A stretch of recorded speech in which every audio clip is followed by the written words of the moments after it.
Good morning, Bucknutters. Welcome to the Bucknuts Morning 5 here on Friday, July 18th, 2025. I am Dave Biddle. I'll be joined by Jonah Booker in just a moment. So it looks like Ohio State's got really good depth across the board on offense this year. We spent a lot of time talking about maybe some lack of depth here and there on defense, especially defensive tackle. I really think they have good depth on defense as well, other than defensive tackle. But I did a story for the site yesterday, really breaking down the offense. And man, they're deep across the board on offense. So Jay Book and I are going to go deep on that, pun intended. And then, who are the top 15 head coaches in college football? We can cut it off at 10, however we want to do it. But we're going to go in order. These are guys that right now, however you want to define it. I have like two criteria: guy I want to have right now to lead my program, mixed in with accomplishments. I don't think we can ignore previous accomplishments. So who would I want right now, mixed in with their accomplishments thus far? So I think you guys might like who I have number one on the list. All right, before we get to that, I know you guys like this too. It's Dan Rubin's favorite stuff. He takes it to grad parties. It's cornbread hemp.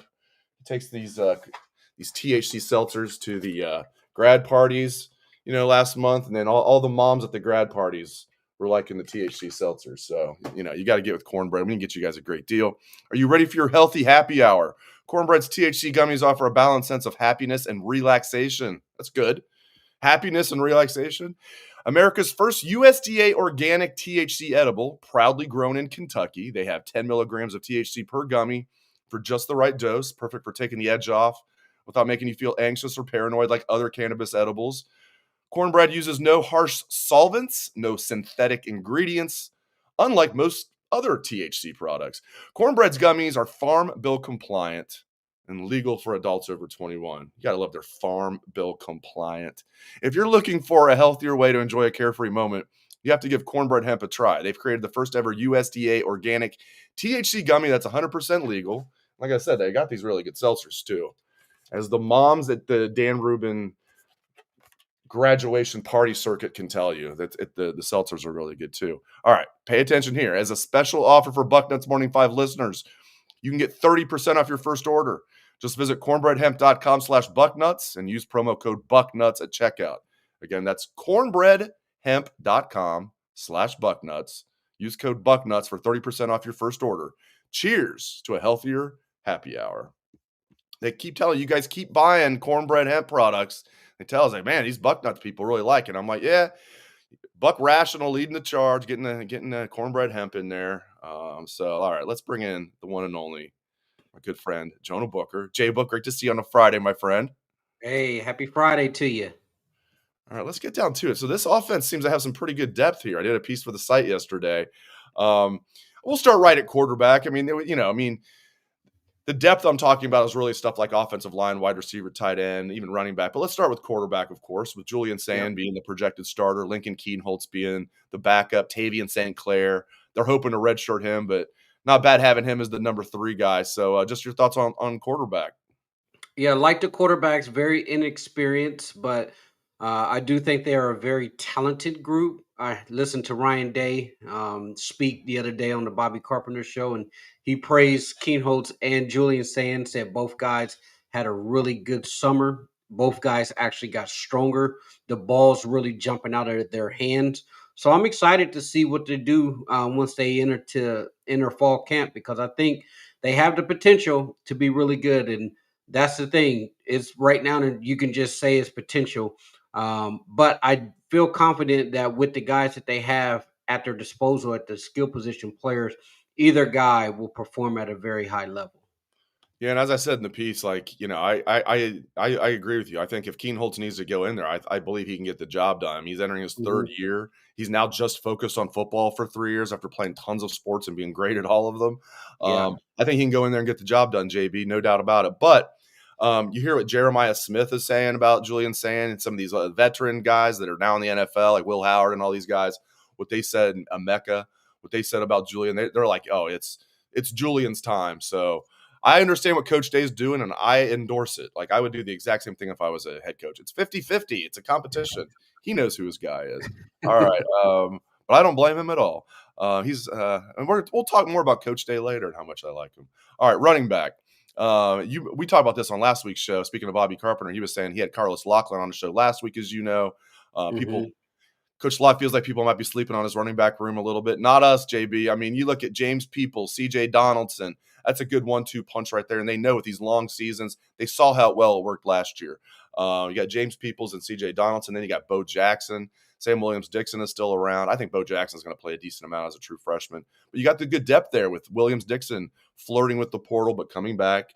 You still have Isaiah West, the true freshman. You got true freshman Turbo Rogers, who I'm excited to see. Great depth at running back. Yeah, they have 6 guys that they feel that can play some ball here. Obviously, you're not going to play all 3 of your true freshmen. If you do, then it's probably going to be an issue. However, when you look at the talent, and once again, it's a lot of youth, Dave. I mean, CJ Donaldson's the elder statesman in that room. He comes over from West Virginia with a lot of experience. He's dropped a lot of weight. He's saying he's the fastest that he's ever been in his career after getting thrust into the Body by Mick strength and conditioning program. So I think that these guys have an opportunity once again to be really good. And Coach Lachlan is bullish on them. He's saying, "Don't sleep on my room. I got some dudes that can play, and they're going to be tough, just like their position coach." I like the running back room. I'm curious to see once Texas comes out, is it going to be CJ that kind of starts that first game off, Dave, with his experience? Such a huge game that, let's say, hey, let's get CJ in there to make sure he's picking up those blitzes, because Texas is going to come with probably one of the best front 7 in all of college football outside of Clemson. Those two are probably neck and neck, A and B, as far as their front 7 being littered with NFL guys. James Peoples, I think, is going to obviously play a lot, but I would be curious if they were playing Ohio University with that first game, would you see James Peoples being more involved to start the game? Or because it's Texas, did you say, hey, let's get CJ, the veteran, in there, and then we'll mix James in as the game progresses? Let's move right along here. All right. So after running back, I did wide receivers. Shockingly, they're extremely deep at wide receiver. I mean, it's insane. You just look at the starters, it just blows you away. And this is Yeah. after losing a first round pick in Emeka Buka. And not just a first round pick, the school's all time leader in receptions, just a leader of men, an absolute great leader, Emeka, a captain. And you lose him, and it's like you don't skip a beat. And everybody knows that's no knock on Emeka at all. It's just when you have Jeremiah Smith, Carnell Tate, and Brandon Ennis as your projected starters, amazing. And then Mhm. backups, Mylan Graham. I have these in order: Mylan Graham, Quincy Porter, Bryson Rogers. It's ridiculous what Brian Hartline's done, man. He's turned this into the factory of factories of wide receivers, to the point where they lose a wide number 1 pick every year and they don't skip a beat. Yeah, you look at those first 3 positions: Jeremiah at the X, Carnell at the Z, and Brandon Ennis as your Y. I think that those 3 by far are the best 1, 2, 3 punch in all of college football. Carnell Tate had the opportunity to take a lot of money to go out to Oregon to go play some football.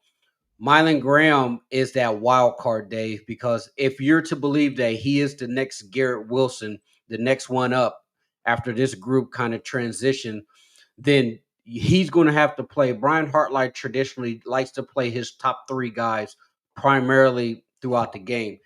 Mylan Graham's going to force his hand because he has to play. Quincy Porter's the other one, Dave, that I think is a wild card, playing behind Jeremiah at that X. I think that if Ohio State can get the opportunity to jump out on a lot of teams, get Quincy Porter some time, because he's crazy freakish as well with his size and his speed, and being able to pop the top off the defense and be able to be a red zone threat. So he's someone that I definitely think is going to get in there. And then Bryson Rogers, redshirt sophomore, he's been in the program for 3 years now. He's someone that did play last year, got some minutes. Will he be able to kind of be that older guy in the room to help lead them? You think so, and I think that this group right here, Dave, I think they can take this offense to the next level. I'm fascinated to see with their position coach also being the offensive coordinator, how he handles the rotation of those guys, because he's going to be focused on making sure that the plays get in. That's why you're going to have to rely on Devin Jordan, the assistant wide receiver coach, to probably handle those duties. But two, how much does an offense transition having a wide receiver coach being your offensive coordinator? Do you look at it and say, hey, let's play to our strength because you also have an elite tight end room? So are we a 65-35 run pass balance, as far as 65% throwing, 35% running? I don't know. These are all things we're going to find out. That's why it makes this season so much fun, because you have so much youth on the offense, but there are also a lot of questions on what the true identity is going to be with this offense under Brian Hartline's leadership. Oh, offensive line. Oh, baby. I can't believe we're talking about an offensive line that, in theory, I like the starters and I like the depth. Like, I Yeah. don't know the last time I've said this about an offensive line. Now, who knows? Depth can disappear quickly, as it did last year, although those guys stepped up. Guys that were missing in action. Carson Hinsman was the first one, and then Luke Montgomery was the second one. Those guys weren't playing at all. Then they became starters on the national championship team, started throughout the CFP run. All right, let's start with left tackle. Ethan Onionwa, I think he was the most important get in the portal. Not the highest rated. Max Claire's the highest rated. We'll get to him in a little bit. The most important because of how important left tackle is, how valuable it is. And I don't really think they had another in-house option that was viable. I do have Ian Moore as the backup, and I'm high on him, his future. Carter Lowe's another guy that they have, a young tackle, a true freshman. Ian Moore, a redshirt freshman. I have him as the backup there. So I have Onionwa and Ian Moore at left tackle. Your thoughts, sir? Yeah, I agree. I think that's the way it's going to play out. The wild card for me, Dave, is Austin Saraville. I think he's going to be the starter at the right tackle, and it's critical that he has taken that next step, Dave, because now when you look at the tackle depth, now that Saraville is probably going to be your right tackle, I am so excited about this offensive line. I can't remember the last time that they were this deep at the tackle position, because you look at Cerevel, because he gives you that element that where he can kind of be that swing guy. Like, hey, if we need it, he can be kicked down to the inside. But he is, I think they say he's one of the, if not the strongest player pound for pound on the team, and just an absolute junkyard dog in the trenches. So I'm excited to see what he's going to do as a full-time starter at that right tackle position. Now, the thing that gets me fired up is you say, hey, we were so thin last year at the tackle position. That was like one of the biggest question marks going into camp. If something happens as far as injury concerns, what happens then? Well, obviously, with Donnie Jackson being the one who kicks out, that is not necessarily ideal. So having a guy like Ian Moore, true freshman, at your left tackle backup, who they think is going to be an absolute star here, he's really starting to fill into his body. So having Ian Moore at your left tackle number two, that's a great problem to have. And then you add in Philip Daniels, who is transferred over from Minnesota, potentially as your right tackle. And then you start going down the line. You got Justin Terry, a tackle who's transferred over from West Virginia, who you really like. And you can't forget Deontay Armstrong, who's also going to be right there probably as your number three tackle as well. So all in all, when you look at it, you say, hey, we went from a position to where we were extremely thin to now we have seven tackles, because when you start to throw Carter Lowe's name in there, who has the potential to be really good, you throw him in there with that third team, with probably battling with Justin Terry, you're like, man, we are absolutely loaded at the tackle position. And then you turn around and look at your interior offensive line. You're saying we're returning all of the guys from a national championship run who were just absolutely mauling people in the playoff. You return all of your interior guys. Carson Hinsman spending his summer out here in Arizona training with LaCharles Bentley. So that right there tells me he's ready to take that next step as a redshirt junior. He can be someone who be an anchor in the middle there. And Ohio State traditionally has a center who is all Big Ten when they're really good. And I think Carson Hinsman's projection is on that next one. I think he's the next guy who is probably a Remington finalist if he can play at a high clip like he did in the playoffs. Yeah, you nailed it. I mean, left guard, Luke Montgomery slotted as the starter. Backup, I have Gabe Van Sickle, a redshirt freshman, who reminds me a little bit of Saraveld as far as his size and his strength. It's a naturally strong kid who likes the weight room. Mhm. Listen, he's got a long way to go to get to where Saraveld is, even though Saraveld's only a year older. But Gabe Van Sickle's a guy that the coaches like. Again, he's not going to be a starter this year unless they have a lot of injuries, but Gabe Van Sickle is one of these guys that provides good depth, a guy that wasn't a very highly rated recruit from the state of Michigan, 6'5", 315 redshirt freshman. So I have him as the backup to Luke Montgomery. As you And he said, was man, committed to Northwestern, right? that's right. He was committed to Northwestern, correct. Van Sickle was. And Carson Hinsman, you're right, man. I think he's got All-American capabilities this year. It's going to be fun to watch him. And then you have Josh Padilla as the backup as a third-year sophomore. That's a luxury having that guy as a backup. Because I've been told he'd be ready to go if Yeah. necessary. And then Tegra, of course, at right guard, because I think I'm with you. I think Saraveld's going to be the right tackle with Phillip Daniels providing good depth there. And you look at right guard, Tegra coming back, and then you could have Van Sickle backing him up or Padilla backing him up. Or, if Tegra went down, maybe, it's be Saraveld going to right guard and then Phillip Daniels coming into right tackle. They just got a Mhm. lot of depth, man. I They absolutely do. love it. And I'm glad that you mentioned Josh Padilla because that was a guy because he was a wrestler in high school. Kind of another one of those junkyard dog guys that you really love. Ohio underrated offensive lineman has kind of developed as a late bloomer. You see it all the time throughout the history of this Ohio State program. And when Josh Simmons went down last year against Oregon, the question marks coming into post Oregon game because they had a bye week was okay, do you move Carson Hinsman over to left guard and keep and put Donnie over there, and then you move Josh into the center position like that. That was kind of like the talking points. You remember that because people Oh, were yeah. saying, "Hey, as we were going down the stretch in the playoffs, you were saying, hey, the offensive line's playing so well, let's not mix it up." They end up going with Luke Montgomery because remember they started Luke in the playoffs, and people were like, "Oh, this is a big balls move starting a guy in the college football playoffs who's never started again." And the debate was should you move Carson over and start Josh because Carson was playing so well next to Donnie. But yeah, that right there is just kind of where you're looking at like, man, as far as Justin Fry, like he hated recruiting and he would tell you to this day, now that he's out of the umbrella of the program, like he despised recruiting and stuff. But the guys that he were able to land, as far as like some of these lower rated guys, they're taking the step that you were hoping. A lot of these guys, you were wondering, like, are they good enough to play at a place like Ohio State?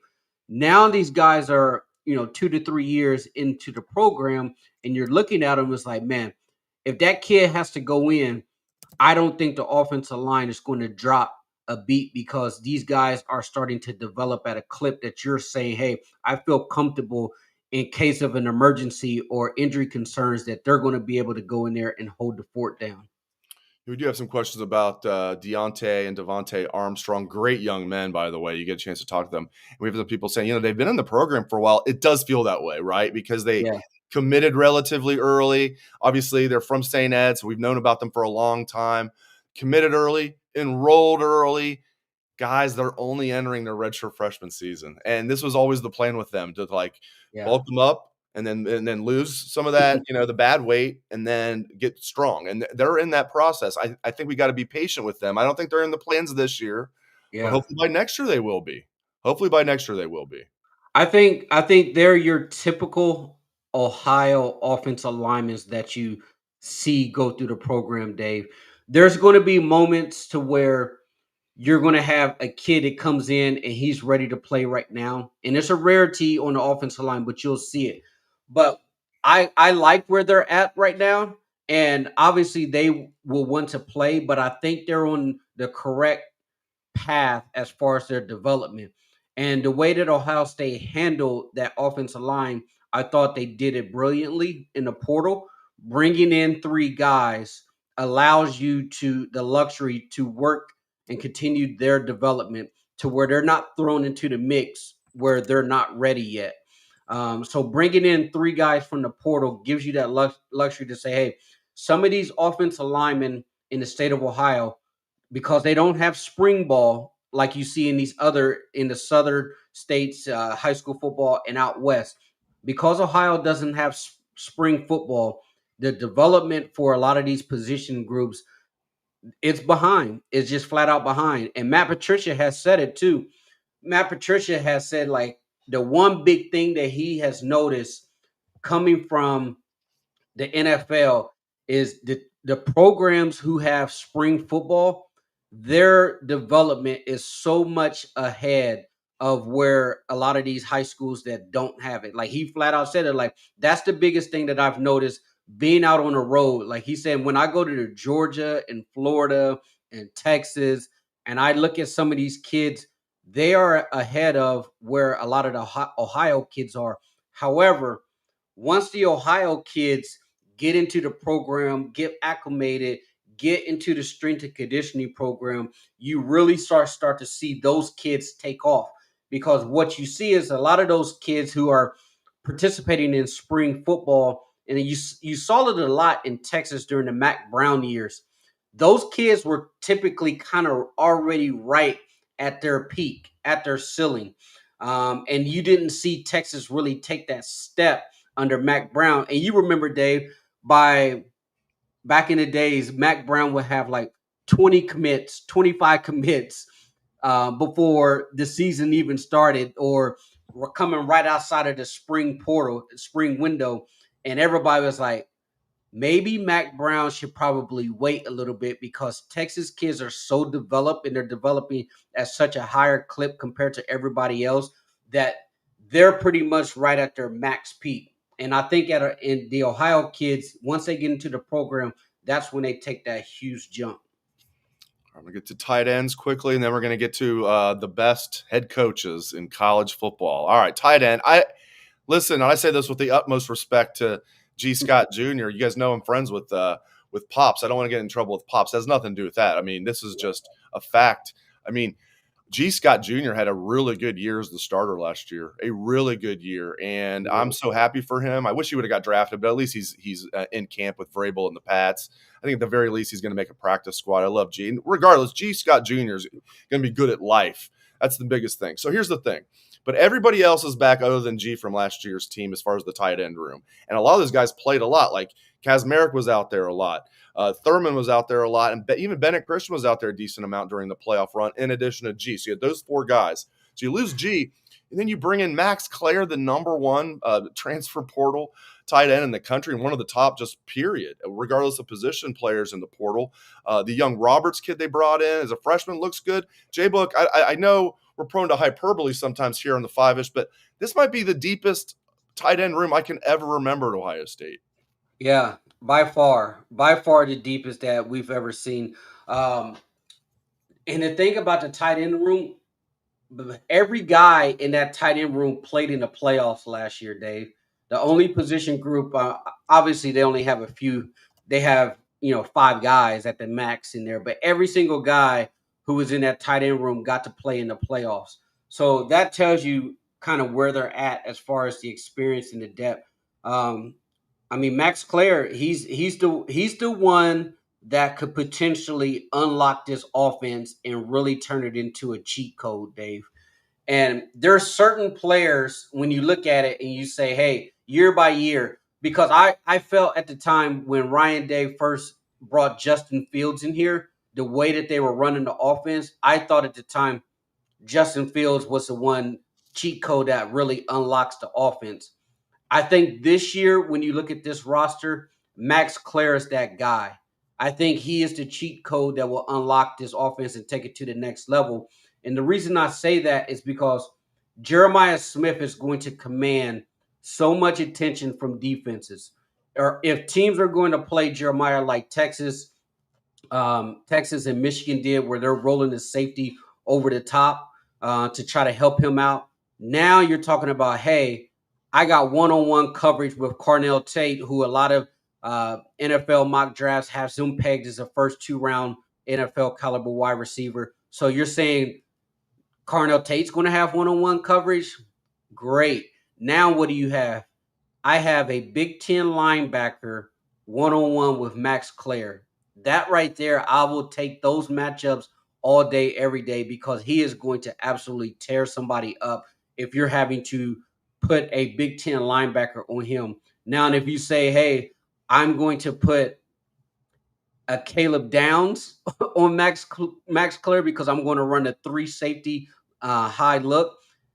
There's not many Caleb Downs in college football. Nope. So there's not many kids who are going to be able to match up with him. And then you throw in Will Kazmarek, who had a really solid season. He's a heck of an inline blocker. And if Jelani Thurman takes his step, Dave, which we think he can, I mean, holy smokes. Because when you look at Jelani has the potential to be better than all of them. They just need him to take that next step, and if he does, whoo, like this tight end room has the potential to be really good. And Bennett Christian, he's not one to sleep on either, because he can get in there and mix it up. And the one thing I love about this tight end room, Dave, they're absolutely nasty. They will absolutely drive your butt in the dirt if you don't come and strap your chin strap up, put your mouthpiece in, because we watched Jelani Thurman against Tennessee on the goal line just absolutely blow somebody off the ball down there. And then you bring in Will Kazmarek, who's probably one of the best passing block tight ends in the country, or one of the best run blocking tight ends in the country. They're loaded, absolutely loaded. All right, let's get to this. So I've got I really wrote out top 15, but I only can fit top 10 on the scroll here. So I'm going to put my top 6 I feel really confident with, and then I really was kind of ooh, a lot of these guys were kind of very close together. But here's my top 10. You can tell me what you think, and then you can reveal your top 10 or top 15. Here's my top 10. All right, I got Ryan Day number 1, Kirby Smart 2, Dabo Sweeney 3, Dan Lanning 4, Kurt Signetti, Google me, 5, 6 is Sark, 7 Kenny Dillingham, Arizona State, your boy, 8 Lance Leipold from Kansas, 9 Kalen DeBoer, and then 10 Josh Heupel. And some of the guys that I have right on the cusp are Marcus Freeman, Chris Kleiman from Kansas State, Eli Drinkwitz from Missouri, Mario Cristobal. I wrote down James Franklin, and others receiving votes, and Brian Kelly and Burt, Ferentz, Campbell, Lane Kiffin, and Whittingham. But there you see my top 10. Rip it apart for me. See, I don't see how you can't have Marcus Freeman on there, Dave. He's my next one on there. I mean, because here's 11. The thing: when we talk about what have you done, results matter. And Marcus Freeman at a place like Notre Dame, which is traditionally hard to win at, for him to get him to a national championship in the playoff game format. But here's the thing. See, and Marcus, those losses bother me, Dave. They're losing to Marshall and the Northern Illinois. Is ripping me. I would definitely give Freeman in the top 10, but it bothers me that those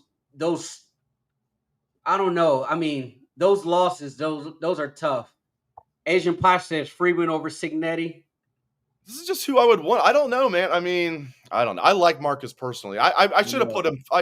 I think people are saying, "What do you mean Heupel?" Keep in mind, Tennessee had been a joke for years, and he came in, and they were not in a good spot. I mean, excuse me, I'm a little choked up. I mean, Pruitt left them in dire straits, and Heupel turned them around right away. I like Josh Heupel, and I like the way he handled the Nico situation. Now, go take a hike, Nico. Go take a walk through the Smoky Mountains. Where'd you have Lance Leopold? I have Lance. I have him 8th. That's a once I got to 6. I like my top 6, people can sleep on Kurt Cignetti all they want. Like, I Right. know Indiana's had weak schedules before. For Indiana to go 11-2, I know their schedule overall was weak, and their 2 losses were to the national champion and the national runner-up. That was an amazing job. I don't think we can overlook what a great job Cignetti did last year. And Phil Steele has Indiana 6th best in the Big Ten this year. It puts them in the top third of the Big Ten. So Kurt Cignetti has won everywhere he's been. Google him. Mhm. And for him to go 11-2 at Indiana, give the man his props. I give him that. I was giving you props on your Lance Leopold. I thought that was a sneaky good pick. I didn't have him in my top 10, but I can see where you're coming from with that one because he's won everywhere that he's been. And at one point he had Kansas like knocking on the door top 15 or so. And I think they had some injuries, but they were right there in the mix. Anytime you can win at Kansas, and he's actually parlayed that into like a massive new football complex and like $100 million stadium renovation or something like that at Kansas. So I give you props. That's a good one. I didn't have him in my top 10. All right, I'm going to cheat. I'm going to now, because you guys are right. I should have put Freeman in the top 10. I like Marcus too, personally. I had him at 11. So now I'm going to cheat. I'm going to have a tie for 10th with Freeman and Heupel. So I have my top 11. So there you go. And like I had some other guys that are right there. Chris, is it Kleiman or Kleeman? Chris Kleiman from Kansas State's another good one. Eli Drinkwitz, some of those guys that I barely missed. I know everybody and their mother has James Franklin and Brian Kelly in the top 10. I personally don't. I wouldn't want them leading my program. All right. Give me yours. All right. Day at 1. Kirby Smart at number 2. I still putting Dabo at number 3. I mean, he's won 180 games at Clemson and 2 national championships. There's only 3 active coaches in college football with a title. So Dabo's at my 3. At 4, I actually have Marcus Freeman at my number 4, Dave. I think that highly of him. I think he is an up and coming star to be so young, to get a program recruiting the way that they're recruiting and to get into a national championship game. I have him at my number 4. At 5, I got Kalen DeBoer. I think Kalen has done a remarkable job everywhere that he's been. To be able to get Washington to a college football championship in 2023, I think that speaks volumes. So I'm going with Kalen DeBoer at number 5. Sark at number 6 for me. Even though Texas hasn't got over the hump, he still is like 25-5 over the last couple seasons with college football appearances. So Sark is at my number 5. At number 6, I got one for you, Dave. Sonny Dykes. Oh, I like it. It's a good one. Sonny Dykes. I mean, we're talking about what have you done? I mean, to be able to get Texas Tech that far to a championship game TCU, in 2020. yeah. TCU. I'm sorry, TCU. Yeah. My bad. TCU. To get TCU to that point, I think that's a heck of a coaching job. Kyle Whittingham. I mean, he's Mr. Steady Eddie. He's a guy that consistently produces a tough, hardcore football team. Like Kyle Whittingham probably looks like a guy that like coaches his program like they should be in the Big Ten the way that they play. And then I'm going to go Brian Kelly. I know his personality is awful, but the guy he's won a lot of football games. I mean, he's won 174 games between Notre Dame and LSU and at the lower level. So I think he has to be in there. Number 9. This is where it starts to get tough, Dave, for me, because I look at it and I say, all right, do you throw a Bill Belichick in there, even though he hasn't coached in college? Are you giving him credit for what he was able to do in the NFL? And that's tough. Because you're talking about coaching. So I couldn't throw Bill in there. I thought about it. I went with Kurt Cinetti right here. I thought his job at Indiana last year was tremendous. Even though they didn't play any ranked teams, I think Kurt has to be able to slide in there to change them around. And then my other one, and a lot of people are going to laugh at this one. Brett Belima, Dave. Oh yeah, Bert, what? He was in my others receiving votes. Bert's doing a good job, man. yeah, I think Bert is a sneaky pick to make the college football playoffs this year. I mean, they returned like something crazy, like 18 starters, 17 starters off a 10-win team that beat South Carolina in a bowl game. You returned your entire offensive line and your starting quarterback. He does have those Rose Bowls under his belt when he coached at Wisconsin. So if you're looking at Bert and you're saying, hey, this is a guy who is probably the biggest thorn on Michigan's side over the last several years, unfortunately, because for whatever reason, Michigan has problems going against Burt Illinois' team. He always takes those guys to the wire. And you look at what they're going to do this year, Dave, and I think they're a playoff caliber team, especially when you look at their schedule. It didn't work for him at Arkansas, but overall, when you look at his coaching resume, it's pretty darn solid. J Book is more than pretty darn solid. He's awesome. Great stuff from J Book as usual. BTA Fridays. I Hold on, appreciate it, my hold friend. on. Let me Yeah, ask yeah. you this before we get out here. What do you think about Fox bringing Dave Portnoy over Oh before yeah, I we get forgot out of about here? that. I'm not a no comment guy, so I wanted to be like no comment, but I don't know. It's obviously I see what they're doing because you have Yeah. McAfee on ESPN with Game Day, and this is their response to that. And they're also going to have shows with Portnoy and some of the guys from Barstool, like Big Cat.